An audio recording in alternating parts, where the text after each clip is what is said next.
When I planned my daughter Lily's 16th birthday, I wanted it to be perfect, a memory she'd treasure for life.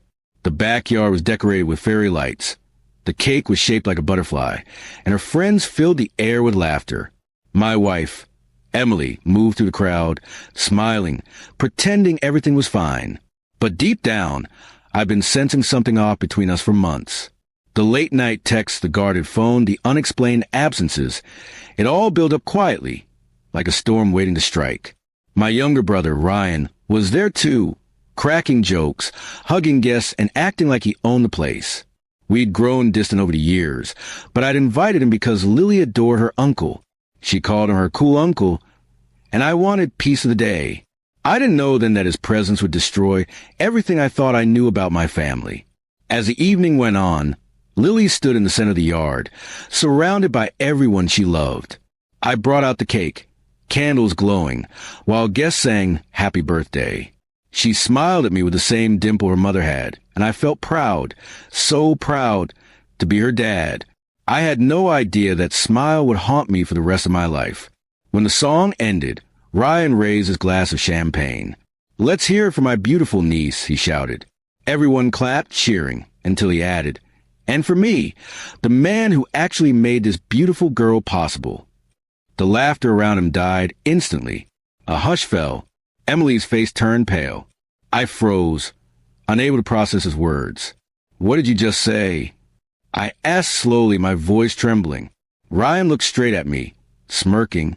"You heard me, big brother," he said, his tone dripping with arrogance. 16 years, and you still didn't know. Guess now's as good a time as any to tell the truth. Emily tried to speak, stammering, but I cut her off. My body went cold. "Tell me he's lying," I said. Her silence was louder than any answer. Ryan laughed. "Go ahead, Em," he teased. "Tell him about all those nights when you said you were staying late at work." A few guests gasped. My world collapsed right there, in front of my daughter, my family, and my friends. Lily's eyes filled with tears. "Mom," she whispered. Emily reached for her, but Lily stepped back, shaking her head. I could barely breathe. 16 years. 16 years of loving, teaching, protecting, and believing she was mine, when the truth had been buried beneath lies. I walked away from the crowd, trembling, my mind spinning. Emily followed, begging me to listen. She said it had been a mistake, that it happened before we got married, that she didn't know for sure. But the timing, the resemblance, the guilt in her voice, it all told me what I needed to know. I looked at her and said, "You didn't just destroy our marriage. You stole my fatherhood." Ryan tried to approach me, grinning like it was all a joke. I didn't shout. I didn't punch him. I just looked at him and said quietly, "You're dead to me." Then I went inside, locked the door, and watched from the window as Emily and Lily stood under the lights that suddenly looked so dim. The next few weeks were chaos. Emily moved out. DNA tests confirmed what I already knew. Ryan was Lily's biological father. When Lily found out, she cut them both off. She stayed with me, refusing to see either of them. "You're still my dad," she told me one night, tears rolling down her face. "He might have given me DNA, but you gave me love." Those words broke me and healed me at the same time. But I couldn't let Ryan walk away untouched. Quietly, I began a plan. Ryan worked at my construction firm, a job I'd given him out of brotherly pity. Over the years, he'd taken advantage of my trust, stealing clients and underbidding me behind my back. So I gathered evidence, emails, contracts, and payment trails. When I had enough, I went to the authorities. Within weeks, he was under investigation for fraud.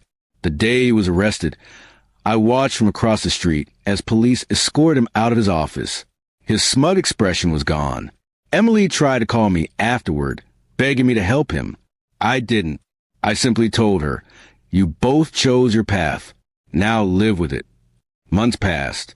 Lily turned her pain into strength, focusing on her studies and music. I sold a house, started fresh in a smaller town, just the two of us. Every morning, when she smiled at me across the breakfast table, I felt a quiet sense of peace. She wasn't my blood, but she was my heart. Years later, when Lily graduated, she asked me to walk her across the stage. As we did, She whispered, "Dad, thank you for staying when they didn't." I smiled, knowing that revenge hadn't just been about ruining Ryan's life. It had been about reclaiming mine. Because in the end, the real victory wasn't in destroying them. It was in choosing to rebuild what they tried to break, and proving that love, not betrayal, defines a true father.